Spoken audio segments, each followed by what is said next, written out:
Welcome back in to the newest episode of the Hoth Hangout podcast. We are super glad to have you joining us here this morning, afternoon, or evening, whatever time of day you're listening. And we also, before we get started into everything, want to say a big thank you to those of you that are subscribed to the Hoth Hangout channel over on YouTube. We officially hit that 100 subscriber mark. Actually, I think we're almost at 110 at the time of this recording. So much love to all the support over there. And again, before we get into all the nitty gritty of the newest episode of season 3, episode 6 of The Mandalorian, Joey is back from vacation, first of all. Joey, what's going on, man? How are you? I am happy to be home. I did enjoy. We had a good vacation in San Francisco, but you know how it is when you're gone too long. You want to get home to your own bed, your own surroundings. So we finally made it back, and so I'm excited to be back and back to my usual setup for the podcast. It was kind of weird. I was just in the dining room of my in-laws' house, trying to keep it quiet because we're like right below their bedrooms too. So it was kind of weird, but no, we made it work. And yeah, during that time, yeah, we hit the 100 subs, so that was exciting. And yeah, now we're back with some more Mandalorian. Definitely. And actually, after this week, only 2 more weeks. It's hard to believe. Right. Those 8 episodes fly by so fast. But yeah, glad you made it back safely from your vacation. And we've got a good one here this evening planned.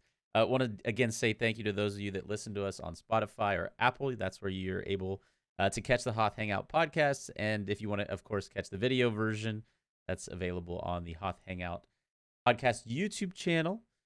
And again, yeah, thank you so much for 100 subs over there.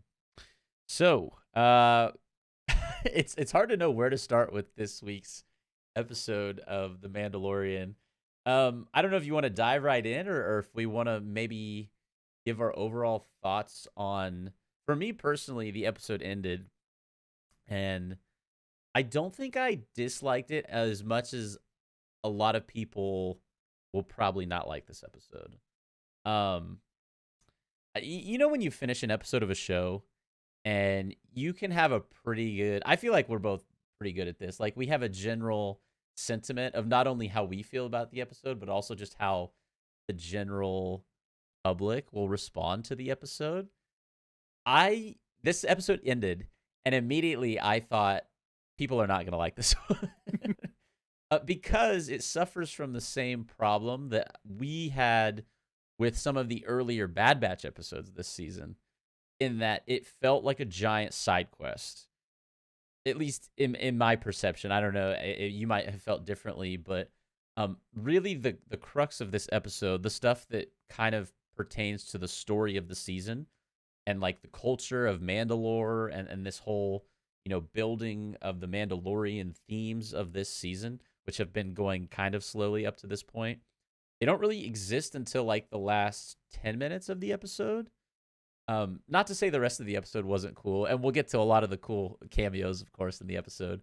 But what did you think about all that in terms of the overall vibe and how it pertains to the rest of the season? I didn't have to wait until the end of the episode to have that feeling. Um, when I saw the first couple of cameos, I kind of knew right away. I'm like, this is going to go a way that people might not like. Right. I tried to think back to other Star Wars or other franchises that have had these types of cameos because these aren't just. There's a difference between having cameos of just people that you kind of know, but then there are the people that you absolutely know. Exactly. And I think that can cause problems because you can't see them out of. And big shock. If you're watching us here on YouTube, already know who we're talking about. If you see a Jack Black, I'm sorry, I'm thinking School Rock. Yeah. That's just what I'm thinking. Yeah. I'm thinking Tenacious D. Tenacious D. Yeah. So it's sometimes hard to separate that into and Star Wars has always felt like, and to me, has always felt like this independent project. Where it's just like you're not supposed to have really huge people in it. It's a great point. You're never supposed to have if anything, the reason the people are big, Mark Hamill, Harrison Ford, Carrie Fisher, is because they were in Star Wars, not the other way Yeah. around. They didn't become big, and then you introduce them into Star Wars. So having Jack Black, having Lizzo, these are you Christopher know Lloyd. Christopher Lloyd. Um, these are very difficult people to not see other roles in, Yeah. as in Star Wars, in a Star Wars. So I where and then that's where I came up with the thought of, yes, right away when I saw them and kind of how their roles were, that yeah, this episode might not be it for everybody. I personally I enjoyed it. I think you and I have been trained by Bad Batch this year, knowing what Star Wars can be.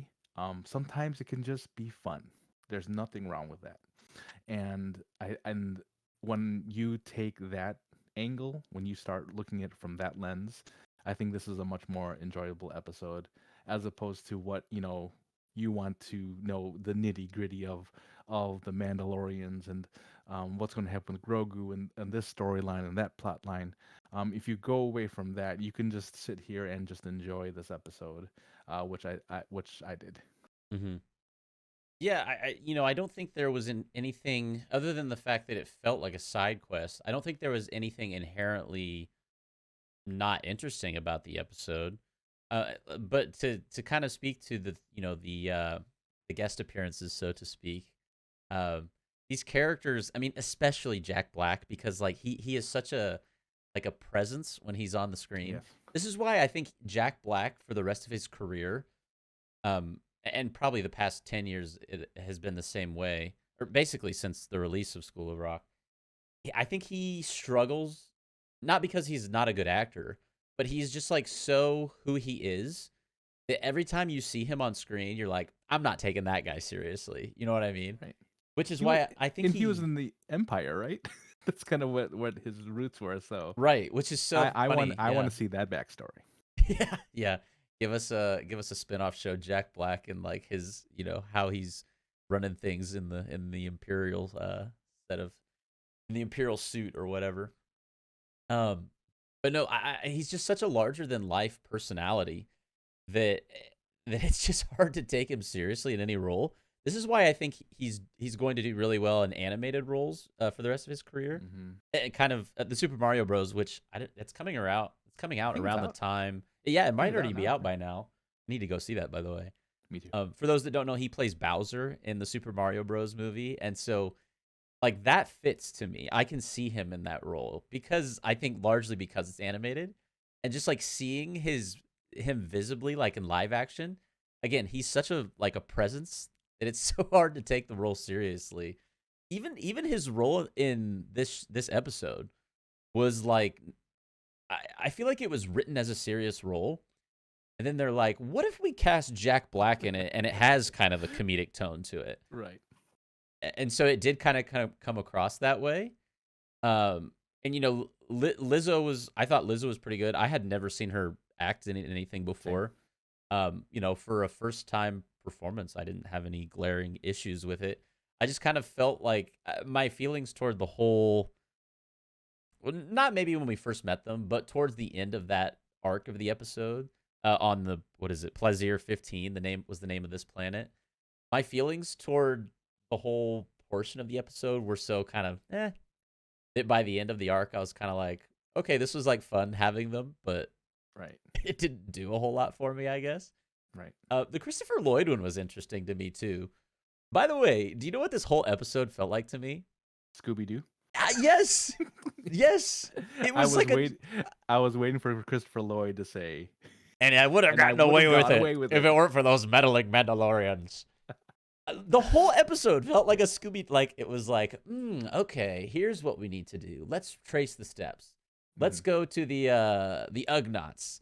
Let's go to the droids. Let's investigate. Let's Right. follow someone as they're running away, like this battle droid. Let's get a clue from the battle droid. Oh, look whose face it is. The person we would have least expected. Right. Anyways, the whole thing felt like a Scooby-Doo episode to me. I thought that was pretty funny. Can we talk about how that battle droid could run as Yeah, well as it did. I thought that was kind of cool. I guess I we'd was never kind seen of them do cool. that before. It was a little scary. I don't know if you've ever seen those robots that they're able to make flip and like Uh run huh. like in this in real life. It reminded me of that. I'm like, I don't want that. That's kind of scary. Yeah. If battle droids can run that fast, I didn't realize that. Right. Yeah. Yeah. I was trying to think of like what other like popular media and movies or TV that reminded me of. It was almost like Terminator. Terminator, iRobot. Yeah, like Yeah. these machines that move like very fast, almost faster than human speeds. 'Cause I didn't have an issue with it. I thought it was cool. Just makes me think about like Attack of the Clones though on Geonosis, why they're all Hmm. moving like so slow Hmm. now. Right. Yeah. Why didn't they just True. all run? Or Right. who knows? Maybe they were remodded to run faster or What something. was cool? But What one cool part about that whole droid plot line was and I have a feeling this may come up, and maybe this will be looked over just because of everything else that had happened this episode. The technology of it was actually kind of cool, yeah, where they use like nanorobots in order to mhm. essentially reprogram these droids into doing whatever Old Man Skiders or whatever his name was, Christopher Lloyd was able to basically. I was thinking of him as Christopher Lloyd the whole time too. Yeah, me too. Hellgate was his name, Yeah, Commissioner gotcha. Hellgate. There you go. Um, Yeah, so the technology for that is actually kind of cool. So I wonder if we're gonna see that again, um, to be reprogramming droids in similar fashion. Because I think that's the first time we've ever seen something like that, I think it might be. where you're able to essentially reprogram, and these were all Imperial droids too, and kind of knew right away when uh, Mando and Din Djarin and Bo-Katan got off that that little transport, and there was like the black protocol droid and R2 unit right there, which reminded me. I don't know if anybody has read Doctor Aphra, reminding me of her droids, who are basically murder bots. So I'm like, oh, are these them? That would be really cool, but it wasn't. I don't think. But so I think I think hopefully we see a little bit more of that technology. Yeah, a couple things on that as well. The first thing was, uh, you know how like the not the code. What am I looking for? Like a chain code. But Chain you code. know how the chain code was like on the wall of this microscopic blown up Mm. version. My question was why? Like, is that like a Scooby Doo thing where he's like, I have to leave a trace that leads back to me? Right. Oh, right, right. Yeah. Like, why couldn't it just have been blank? That was what I was confused Yeah. about. Right, I right. I don't know if that was somehow like required or necessitated as part of him like implanting those microscopic nano droids into the serum or whatever. So that was one question I had about the whole thing. And then the other thing that was more of an overarching thought was that this kind of brought into question the concept of sentience. Mm-hmm. To kind of, I guess, Yes. to relate it to like something like Terminator or iRobot again. There's this whole scene which is basically like the inverse of the New Hope scene where they walk into the cantina and it's like no droids, you gotta stay outside. The Din and Bo walk into this cantina that's all for droids, and there's the exact same like mirrored image of them all Mm-hmm. stopping what they're doing and turning and looking. Although the droids, especially the droid at the bar, seem to be a lot more accepting of Din and Bo than the than the guy in Episode 4 did with C-3PO and R2, or Yeah. I guess R2. Yeah. Yeah, and yeah, during that scene, I was thinking the same thing.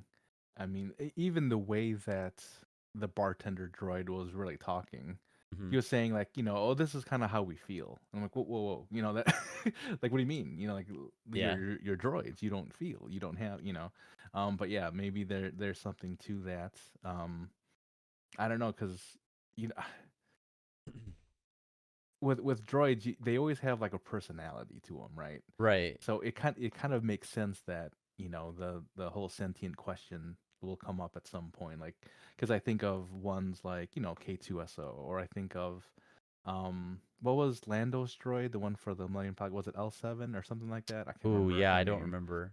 but like she was a good one. Obviously 3PO, BB-8, Yeah. Dio kind of had these PTSD feels to him too.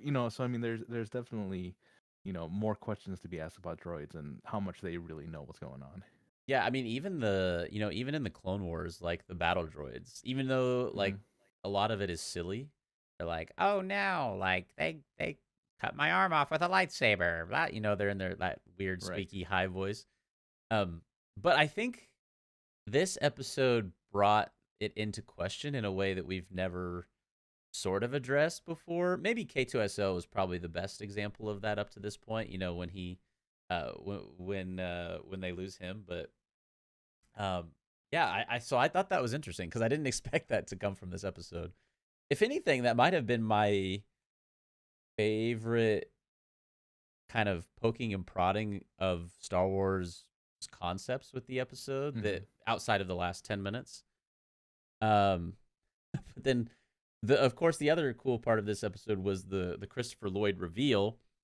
I definitely didn't see the whole separatist thing coming, which I felt like this Same. was kind of like Same. a revamped version of something that had already happened in several Clone Wars episodes. Like, oh, he's a separatist. Like they find it out. Yeah. But it was Yeah. also interesting to see it now because this is way after the Clone Wars, and this is like a remnant of something that was years and years and years ago.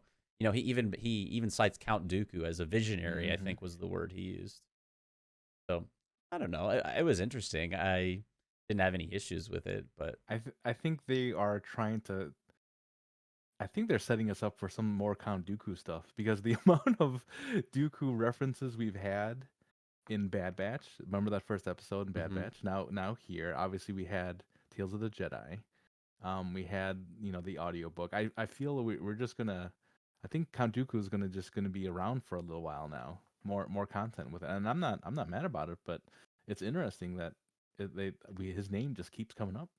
Yeah, I would love a live action Dooku show, maybe that takes place probably between, or maybe even across time, like between Hmm. episodes from the beginning of the prequels until Yeah. the beginning of Revenge of the Sith. I feel like they are really trying to like get all they can out of that character because I think people care about that character. So anytime they can drop him in, even as like a reference like they did in this episode, I think it's pretty cool. This episode also directed by Bryce Dallas Howard, who, if you don't know, she was also the one that directed. I don't know exactly what episode it was in season 2, but it was the episode where we're introduced to Bo-Katan. Mm. So she has now directed like two pretty key Bo-Katan episodes, both the one where we're introduced to her and the one where the responsibility is upon her at the end of the episode to sort of challenge. His name is Axe Wolves, who is the leader of this group of Mandalorians who she has lost, or maybe they've lost some respect for her, and now he's their leader, and so she challenges him. So again, Bryce Dallas Howard might be the Bo-Katan Whisperer. Um, Yes. and then in regards to the end of the episode, uh, the challenge, the eventual, giving of the dark By saber. the way, I called that theory. Yeah. Okay. So I want to hear your thoughts on that theory, and I also want to put something else out there in connection with it. In that, I feel like the end of this episode where Din is kind of like, oh well, the thing captured me, and then she killed the thing that captured me, so technically it is hers. Um, first of all, did you think there was anything that took away from that? Um, that That moment. Yeah, only because like the reason for that was that he was like captured by a robot essentially. Like it wasn't like this like evil Hmm. person or evil force who like took down Din and then Bo like killed this person who had been evil for a few episodes. It was like something we met that episode. It wasn't. I don't think it was technically sentient. I don't know. Maybe it It was had that little the eye. eyeball. Yeah. Yeah, but I don't know. That took away from it just a little bit for me. Not a lot. I still, Hmm. because your theory was that that thing capturing him and her rescuing him, that she's now the Right. rightful wielder of the dark saber. Right. Yeah. When at the beginning of the episode, when it showed the prior episodes, like what's leading up to this. You always can have a good idea of what's going to be showing up in the episode. And I think they showed a little bit of that battle, or I can't remember exactly what it was, but there was something in that pre-roll that led me to believe, I'm like, all right, it's happening today. This is when the dark saber is going to be handed over to Bo-Katan, and my theory is right, and I think this is what's going to happen here. Um, I I did selfishly want that to be wrong because I think the conflict between the two of them was the dark saber. Yes. Everything up until that, they were in line with everything else. They went to Mandalore together. Well, not together, but they've been helping each other out ever since they met. And the only thing that was kind of interesting between them was the Darksaber, who was properly the owner of it. But now you kind of just gave it away because of a technicality. I think somebody called it the Elder Wand, like from Harry Potter, like kind of Yeah. the same idea that I saw Yeah. on Twitter. It does abide by pretty much the same rules, like, winning it in combat. Um, Hmm. Something that I was thinking about, which um, is going off of that same thought. Oh my gosh, do you ever have a thought and you're just like it's on the tip of your tongue and then it just escapes from your brain? Yeah, Because I wanted to delve more into this. Anyways, I'll let you finish your thought and maybe my thought will come back to me. But yeah. um, But basically, yeah, I think it did take away from it a little bit. Because now it's just like, well, for 2 seasons, the Mandalorian Din Djarin was kind of the lead for all of this. And now we've got Bo-Katan.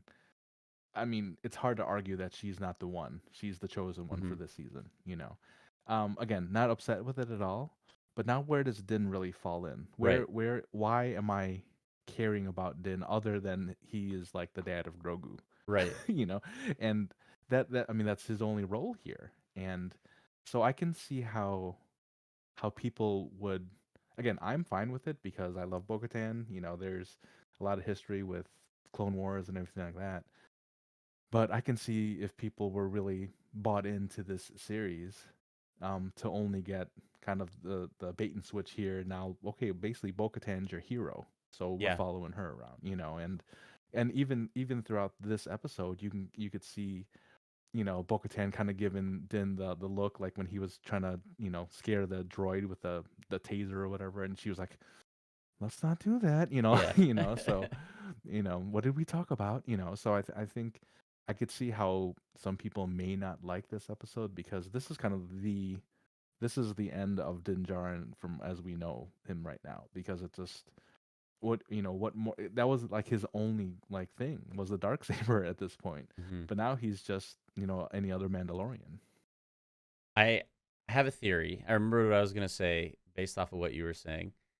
I have a theory that this whole third season Was a was dream. that'd be wild, dude. I have a theory that this whole third season was originally intended to be like a Din Djarin versus Bo-Katan season, and that Grogu I don't even think was supposed to be in this season. Mm-hmm. I think when they were coming up with the Mandalorian, I think Grogu was originally before the show ever came on was supposed to be like this inroad into us developing a love for Din Djarin because we saw how caring he was for Grogu. And then because Grogu took on like this huge, people love Grogu, obviously. And because of that, I think there was probably some pressure from show, not necessarily like John Favreau or Dave Filoni, but like the higher ups, like the Yeah, Disney right. people, when they brought up season 3, like, okay, this is gonna be the Din Djarin versus Bo Katan, like battle for the dark saber season. I think the higher ups at Disney were probably like, well, but yeah, that's cool, but where's Grogu? Right, right. And I think that's why the episodes of Boba Fett were inserted the way they were. Because if Mm. you watch all of Book of Boba Fett that season, that episode almost feels like, oh, okay, like this is cool, but like why is it happening now? Right, It right. almost feels like the decision was made during the filming of Book of Boba Fett Mm-hmm. to bring him back into the fold and like get ready for Grogu to be a part of the Mando going forward. Because if you think about it, Grogu really doesn't have any big purpose this season. He's just kind of Hmm. there because people love him. And so that's my first thought is like, I don't think this season was ever supposed to really have Grogu in it. I think it was supposed to be the Bo Katan versus Din Djarin season. And so when they had to go and like readdress, okay, how are we going to do this and see, with Grogu? And I think they just almost redid a lot of the season because I Hmm. think the skeleton of the season is perfect for like a Bo Yeah. versus Din, thing going on. Even the first episode, really, it felt like that. It was like, okay, here's where we're headed. Like they're gonna have some huge battle for the dark saber this season, and then the tone very quickly shifts by the end of the first episode, and really in the second episode of the season. So that was my other theory that I don't think this was the original intention for this season, especially with the extended amount of time between seasons 2 and 3. Yeah. And I don't know how much of that was because of COVID or not, but I think it was like over 2 years. So Hmm. you know, uh, they had a long time to think about this, Yeah. and I don't think it is an accident that Grogu's role just feels kind of purposeless at this point. As much as we Hmm. love him, I think he was kind of forced into the show, Yeah. if you will. Yeah. I mean, look at what Grogu has done this season. He fought off the one alien. We learned he could spin in chairs. Hmm. Apparently he's a big cheater in games. He could do a mean flip. He could do a mean flip. Everyone wants to hold him. I mean, you're right. There isn't really anything of substance to Grogu this season. So I, I gotta admit that's a pretty good theory that Grogu was not supposed to be part of season 3, and I'm a little, I feel a little tilted about not having what we should have had with Din and Bo-Katan, if that's truly where what this was supposed to be. Because imagine, and like I said earlier, that conflict between them, the two of them, was kind of the most interesting part Hmm. of that relationship.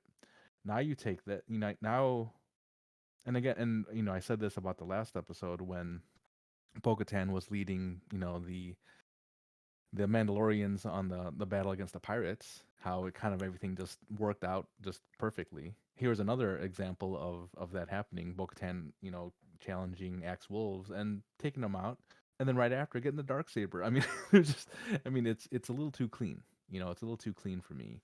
Um, as much as I believe that she is the one to, lead the Mandalorians after all is said and done, the road there should have been a little bit harder. Yeah. Yeah, it did feel a little too convenient. Yeah, and even the armor was like, oh yeah, the helmet. Yeah, don't worry about the helmet. Just Right.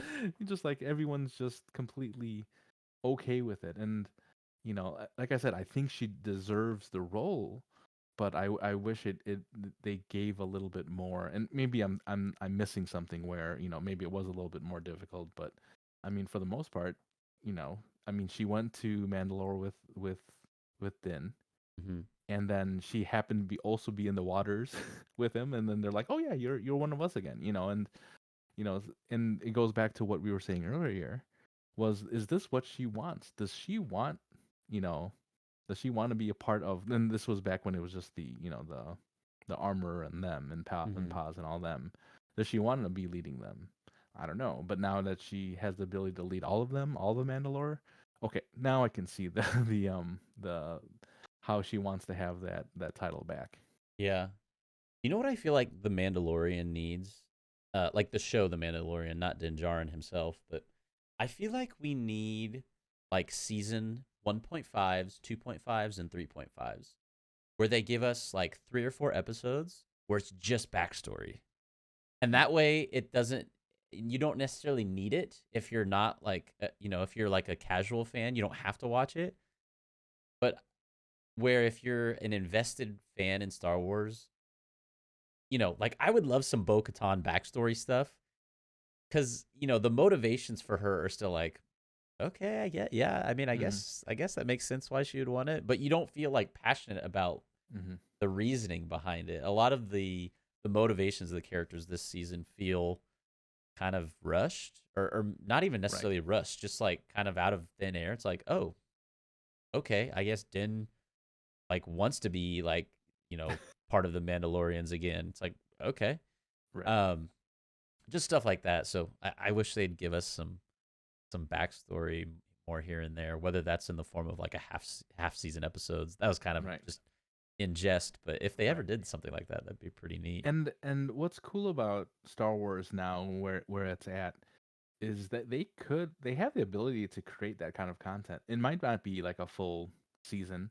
It could be a comic book. It could be a book. It could be a young adult book. It could be something like that.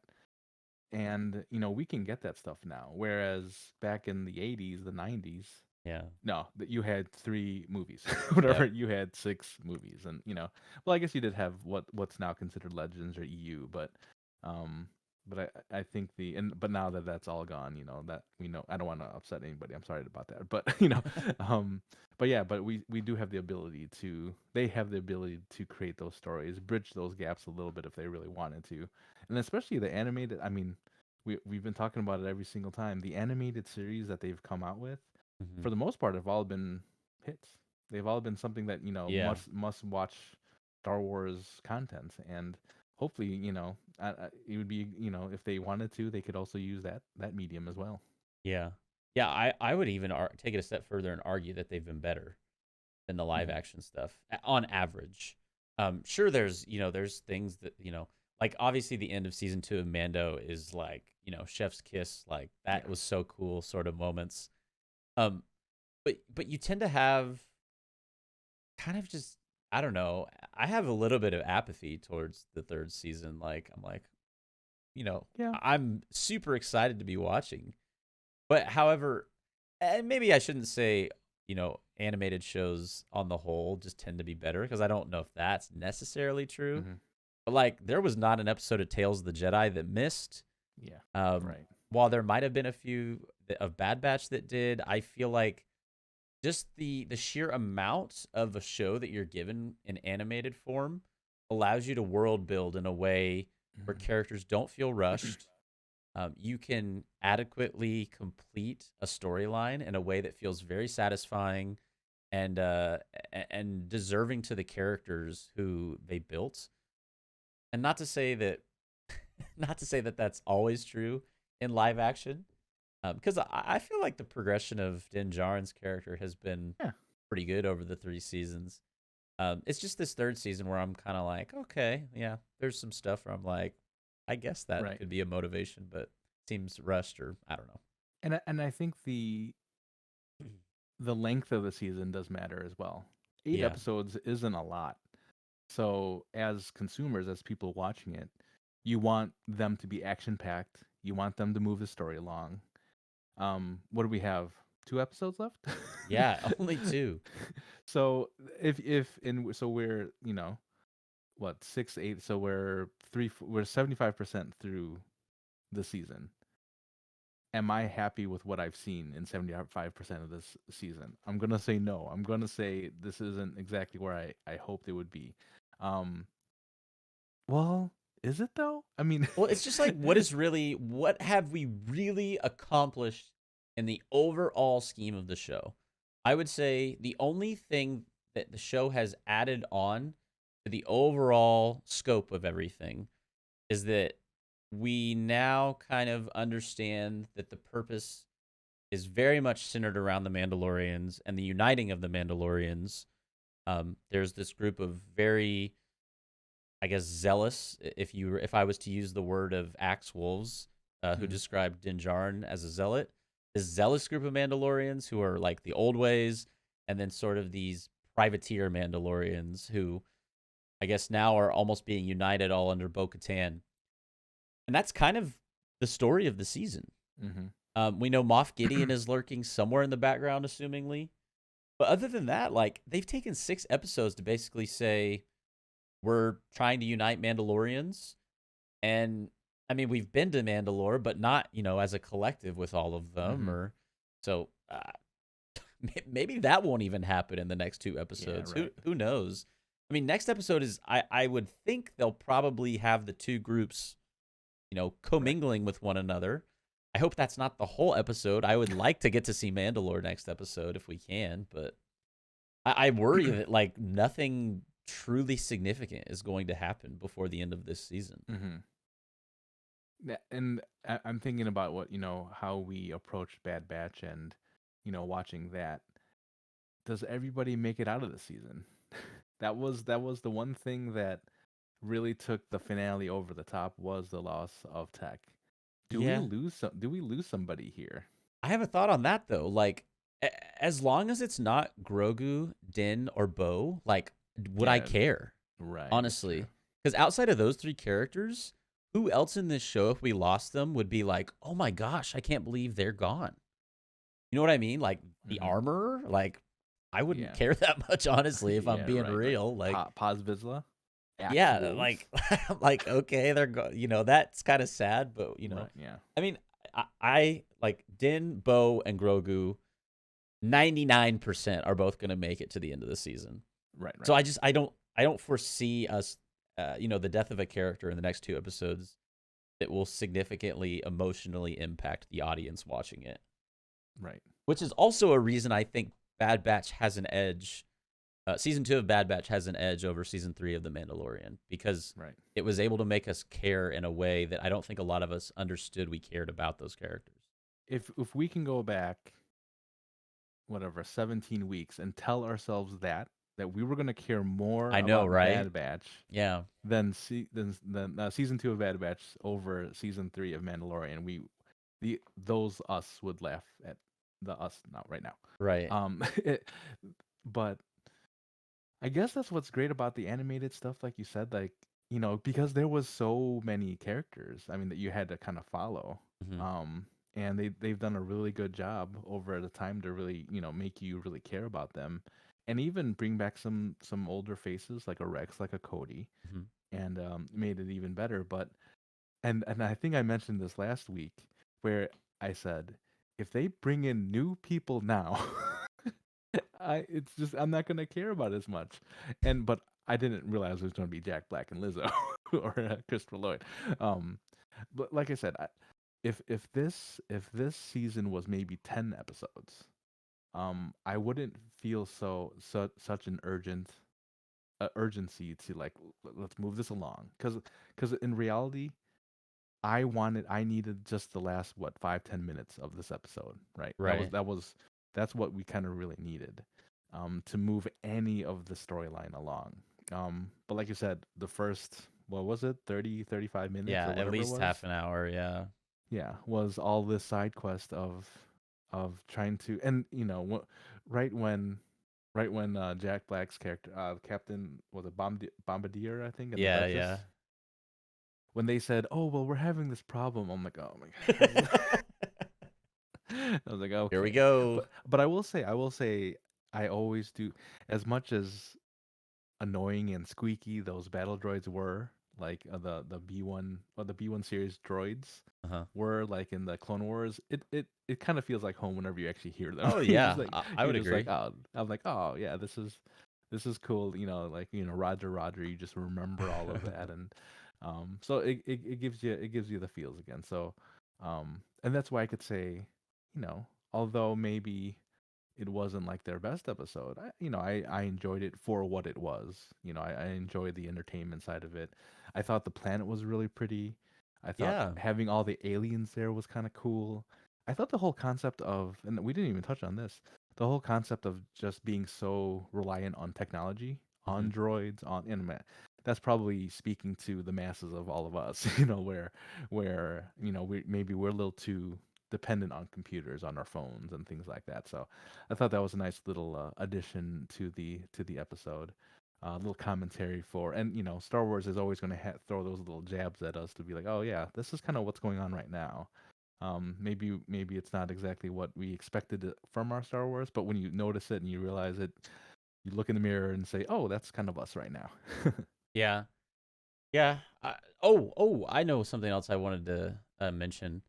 We kind of just glanced over this portion of the episode, I guess, because it didn't really have any importance to the overall scheme of things. But at the beginning of the episode, Mm-hmm. um, the Mon Calamari Prince, and then the other species, they're also on the same planet. I wish I could remember the name of the Yeah. species. Starts It, with a G, I think. yeah. Comment down below if you're watching on YouTube what the name of that species is that also inhabits the same planet as the Mon Calamari. But all throughout like the Clone Wars, they're shown as being like the Mon Calamari are like the good guys, and then the whatever the name of the other species is are seen as like the bad guys, like the ones that side with the separatists, and then later on the ones that side with the Empire instead of the Republic or the rebels, I guess at that point. Um, like this was the first time where we've really seen those two sides, like being the presumed in love couple that they are. I thought that was kind of an interesting way to incorporate some Star Wars lore into the episode. Um, but the other thing, and I had this spoiled for me on Star Wars Reddit, which is the only reason I'm bringing it up. The Mon Calamari prince on that ship is actually from the very first episode of The Mandalorian. Oh. When what's his name? Grief Cargo. When he meets Din Djarin for the first time in that little, I don't know if it's a Yeah. hangout or a bar, and he shows him the hologram. It's a hologram of that Mon Calamari prince. Oh, So that is cool. I was like, oh dang, I wish I would have noticed that myself. But Oh, that's nice. shout out to Reddit Yeah. for noticing that one. That was Oh, yeah. something kind of neat. I thought I wanted to bring up too. They'll definitely always bring, yeah, Reddit and the internet, Twitter, everywhere Yeah. will spoil everything for you. Trust me, I know that from last week. Oh, a quick thought. Okay. I was telling Jelly before we started recording, I have a little thought experiment in regards to the dark saber. I didn't tell him it was about the dark saber. Okay. But do you want to do that first or do you want to rate the episode first? Uh, let's rate. Let's rate first, and then we'll go into that. Okay. You got a rating or you want me to go first? You go first. Okay. This is tough because I feel like you almost have to rate the episode in two different ways. Like if I was rating just from like a how good was it, like in terms of the quality of the episode, I don't know, I'd probably give it like a B. Um, but if I was going off of like just my personal enjoyment of the episode, I mean, it was a fun episode. Don't get me wrong. And as a diehard Scooby Doo fan, I was like, okay, I'm here for it. I don't mind this. But it was lacking. The guest appearances were fun. I didn't hate any of them. I thought they all did just fine in their roles, but in a way that it was a little bit distracting. And of course, it didn't pertain to the plot as a whole very well. So I'll go C plus as my Okay. final grade. Yeah, that's fair. I also had those thoughts of how do you grade something where there's so many different factors in this one in comparison to other episodes where Mhm. you know the enjoyment does not match up with the content. Yeah. um, so uh, where I would have also just kind of given it a B, just generally speaking, but with this being the sixth episode of an 8 episode season, I wanted more, as far as moving the story along, um, because honestly, and I said this already, you can cut out the first 30 minutes and Mm. have the exact same amount of content that you need, to move this episode further. Now, you don't get to see Lizzo and Jack Black, but yeah, that's what you'd sacrifice for that. But so yeah, so I'm gonna go with you, C plus, on this episode. Not because I didn't enjoy it, I did like it, but the critical side of me it's taken over a little bit, where I wanted a little bit more as far as the storyline. Yeah. I think and I've been at this point for a while. I think I got to this point probably Book of Boba Fett was when I got to this point, but definitely through some of the tougher episodes of Bad Batch was that I'm very okay with however an episode is. Even if I don't enjoy it, I kind of just have learned that in this era of Star Wars, there's going to be stuff that hits for me and there's going to be stuff that doesn't. Hmm. Hmm. This was definitely one that probably more didn't than did. Right, yeah. Um, And that's but totally fine. yeah, And I'm that's cool totally with fine. that. There's gonna be Yeah. people out there. There's gonna be people out there that this is the first Star Wars episode they've ever seen because they're a huge Lizzo fan, Mm-hmm. and they're like, "Did you hear Lizzo was in Star Wars?" And they're like, Yeah. "Oh my gosh, no way! I've never seen any Star Wars. I should watch Star Wars." So Right. the fandom of Star Wars comes in all shapes and sizes. It's a spectrum. There's going to be people who are watching this for the first time, and that's great. I think that's amazing. Yes. If that brings someone new to Star Wars, awesome. Did I love the episode? No, but that's okay. Yeah. Right. And I mean, I've been. This was the first time that I've done this since we started this podcast, where I looked at Twitter just to kind of see what the general feel was for the episode, Uh huh. and it's literally down the middle. I mean, there are people that just do not like it at all, and there are people that absolutely love it. so Wow. so Okay. so so there's a bit, I was more interested in how that was going to be, and just like how you and I started at the top of this episode, we knew that this wasn't going to be for everybody. And Yeah. where you and I kind of set in that little middle area, that gray area that we always like to talk about, um, where we're just like, I will still enjoy it. I still like Star Wars, and I'll appreciate all the art that's given out from it. That we know that there are people on both sides of that spectrum where they'll say, "Well, this isn't Star Wars enough," or this is too much Star Wars." So I mean, I think we're in a good spot where we can just be like, no, it's fun. I enjoyed it, and let's see what happens next episode. Yeah. Yeah. Hopefully the next two are satisfying ending to the season. And most of all, I hope there's not another 2-year window between seasons 3 and 4. Let's hope for all Star Wars Yeah, I think fans' so too. sakes. So C pluses from both of us. I feel like that's a pretty fair grade. Yeah. Okay, I have a fun thought experiment for you, Okay. and it pertains to the episode in particular because um, the episode concludes, of course, with Din giving, in quotations, to giving the dark saber to Bo-Katan. Of course, the rightful reasoning being that she defeated the mechanical thing that defeated him in episode 2 of this season. Uh, the the mercenary Mandalorians led by Axe Wolves, they're like, yeah, that makes sense. We recognize that. We recognize you as the leader of us now. So everyone seems to be on the same page in regard to Bo-Katan being, I guess, the rightful leader of Mandalore. Um, so I wanted to pose a question, and a part of this is a little bit of conjecture and meant to be kind of silly because the exact details of what makes someone the rightful owner of the Darksaber seem to not be coherent most sometimes.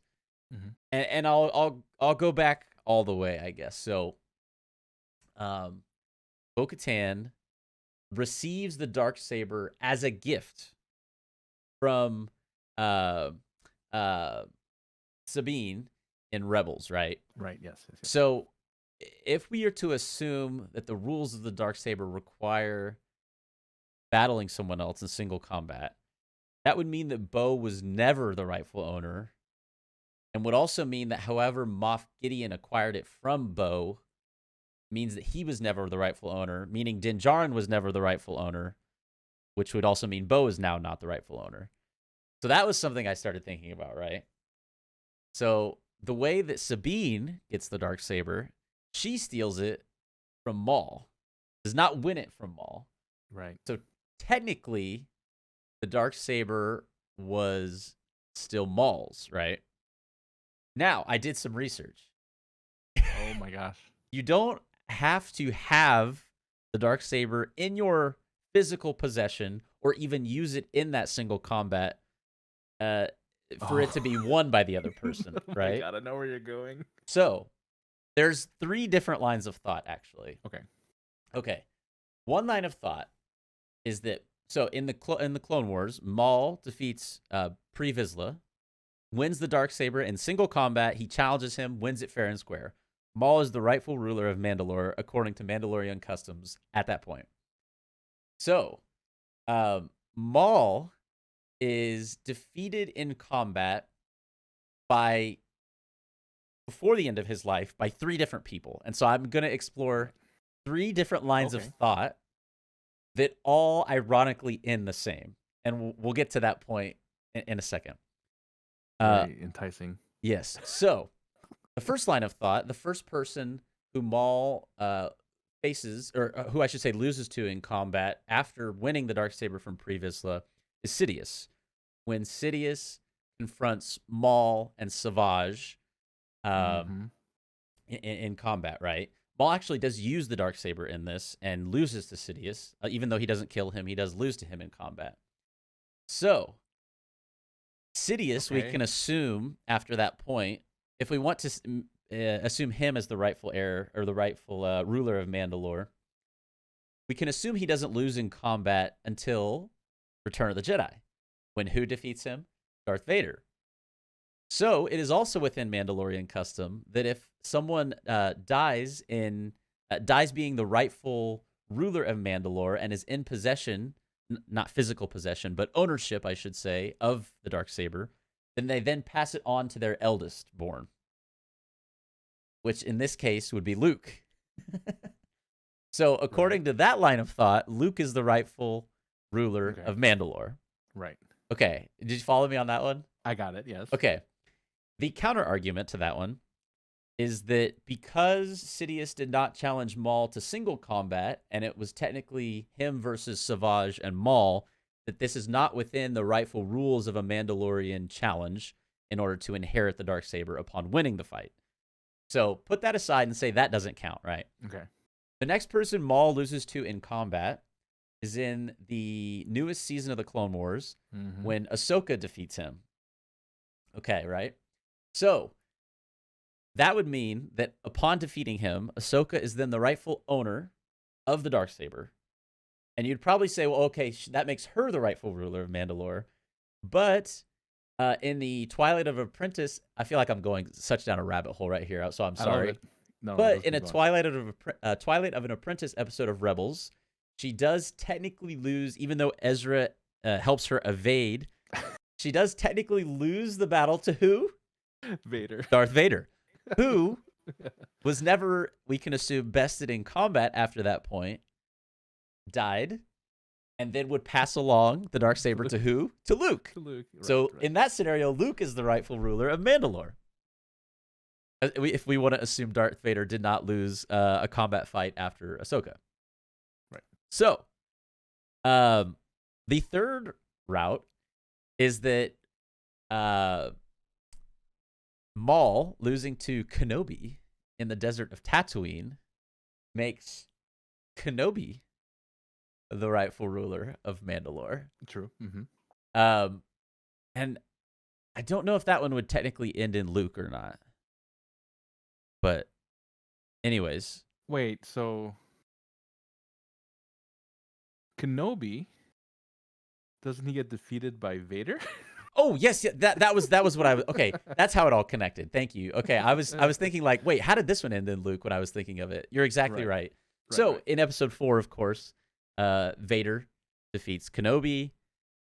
Vader, as we've said twice already, dies at and so passes along the Darksaber to who? Luke. So in all 3 scenarios, Luke is the rightful ruler of Mandalore. If we're going by you have to win it in battle rules. In fact, doesn't Kenobi get beat twice now by Vader? With the new Kenobi series? Oh, technically. Right? Wait, okay, so that would make... Yes, but I think the Maul fight takes place after the Kenobi series. Okay, it does. Okay. Yeah. Okay. But regardless, any one of those 3 scenarios, whether you go down the Sidious path, the Ahsoka path, or the Kenobi path, whoever defeated Maul, they all technically would end in Luke being the rightful ruler of Mandalore if we assume that the eldest inherits once the father passes away. My mind is blown. So that was just a big rabbit hole I took us down. All that to say, does Bo-Katan have any rightful... Does she have any right to claim the rule of Mandalore? Listen, I didn't read up on the all of the articles of law in Mandalore like you did apparently, but I think you've got an argument. I think if we had some lawyers here, if Luke lawyered up, he might be able to have an argument here against Bo-Katan. I mean, it's all a little bit silly, but No, yeah, there is a point in in Rebels, Sabine like gives it to her, yeah, right. and Bo does not have this hesitation that she has had throughout the Mandalorian. Mm-hmm. Where at the end of season 2, when Din Djarin tries to give it to her, she's like, "I can't take that." We've seen it all throughout season 3. She's like, "I can't take that." Um, and so now I don't know. That is why this episode to me kind of felt like, okay, hold on, we need to like Right. actually break down and examine what necessitates someone having not physical possession of the saber, but ownership, as the Mandalorians would call it, Right, right. and therefore being the rightful ruler. So I don't know. It begs an interesting question. I don't think they're gonna delve into it. I don't think Luke's gonna come from somewhere this season and be like, "That's my dark saber." You're right, right. But And here's how. yeah. And then that would really be like a Scooby Doo episode. It was, yeah, yeah, Bo got it from Din, who got yeah. it from Moff Gideon, who got it from Bo, who got it from Yes, Sabine, who stole it from Darth Maul. And it's just like you could Yeah, just yeah, see yeah. like the Mystery Incorporated gang puzzling together this No, it's string that of clues. it's that one gif of from I forget what the name of that actor, but it's all the red strings that Yeah, like yeah. leading to the map. Yeah, that's exactly Yeah. what this is here. No, that's that. I mean, probably won't happen. No, I don't think it Let's will be honest. either. I just thought it But I was mean, yeah. but I think it's like you said, a very good, interesting thought. Thought to have. I, no, that was fun. I enjoyed. I enjoyed because I was always like one step ahead of you. I'm like, oh, I know where you're going after this, and yep, it's Vader. It goes to Yeah. Vader. But Nice. I honestly think this might be the end of like even that line of thinking. Like, oh, so whose dark saber is it? I don't even think we're gonna be talking about it anymore after this episode. Like, I think it's Hmm. just gonna be like, oh, okay, that's Bo's. Like, they're not gonna talk about it anymore. Yeah, but it now that we've kind of gotten here, Mm. I mean, yes, okay, so you presume that the Mandalorians will all reunite. What's next season going to be about? Like what kind of what storyline do you care about at this Yeah, point? I mean, if the Mandalorians are all united, the one part that's still kind of out there is the Beskar medal that was found on that ship that was transporting Gideon. Do right. we now assume that X Wolves and his crew were responsible for that because they were kind of a for hire type of group? And because Moff Gideon was, maybe he had the funds in order for them to buy them off and do something like that. I don't know, so maybe that's where the last couple episodes will show that conflict because as you know, conflict is what you need to get things interesting, Yeah. So I think we need to have that. But now everyone is, presumably like all happy and like, oh yeah, like you said, everyone's on the same page. Bo-Katan's our leader. Everyone, let's go follow her. So, but if you have all of the Mandalorians together with that, I don't know if there's any other interesting parts coming up. Yeah, I mean, the only other outliers are really like, where's Moff Gideon? Hmm. How does I guess the episode with Dr. Pershing and Hmm. Kane, I can't remember her first name. Um uh Elia, I Yeah, think. Leah, I think. Elia, I Um think it was Elia. You're right. Yeah. yeah. Like that's kind of an outlier, but honestly at this point, I don't even think they're going to address it in the last 2 episodes. Like I think this season will end probably without us knowing much about what her intentions are. Hmm. So that was kind of just like a taste of something we'll probably get to learn more about in season 4. So yeah, Hmm. it's a great point. I don't really see where we'll be at the end of this season as being much further from where we are right now. Right. And I wonder if there is a little bit of play of the higher ups saying, okay, let's keep extending it. Maybe this was supposed to be a 3 season type of show in the eyes of Filoni and John Favreau, um, and now they're just like, yeah, let's keep pushing this stuff out. People are eating this Mandalorian stuff up. Let's keep going. I And I think hope and I hope that's not the case. But I mean, I think there was recent news that John Favreau has actually written the next one, maybe 2 seasons of this show already. Okay. Okay. Maybe that was in reaction to Disney being like, "Oh no, you have to include Grogu." But John was like, "I'm gonna just write out the next seasons way far in advance, so that Yeah. if Disney wants to make their changes, that I can give it to them way ahead of time." Right. Or maybe he's like, "I don't want them to make their changes, so I'm just gonna write it way ahead of time." Yeah. Right. Oh, it's here already. Sorry. Yeah. Also worth noting, one of the last things I was going to bring up was that next week's episode is not only written by Jon Favreau, as every single episode is, but also written by Dave Filoni.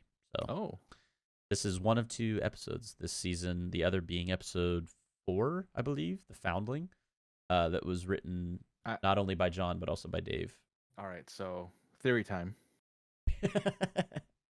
You- Ahsoka's in the next episode. I sure hope so, because the show needs a little spice right now. Well, because it's a easy launching point for her series. At the end of the season.